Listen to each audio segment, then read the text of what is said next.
Календар без съмнение е много полезно приложение за нас. Използваме го, за да следим някои много важни предстоящи събития или други важни събития като рождени дни или крайни срокове по проекти.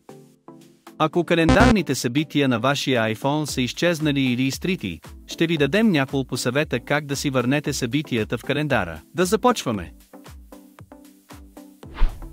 iMyFone DBack може да възстанови изгубени събития от календара на iPhone без архив, от iTunes архив или от iCloud.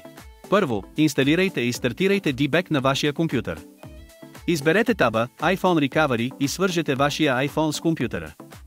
След това кликнете върху Recovery from Device и изберете Календар от наличните типове данни за възстановяване. Накрая, кликнете върху бутона Scan, за да започне процесът на възстановяване.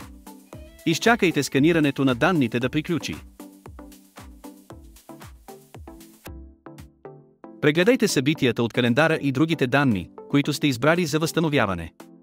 Прегледайте и изберете елементите, които желаете. Кликнете върху Recover, за да възстановите данните от календара. Метод 2. Синхронизирайте всички изчезнали календарни събития от настройките.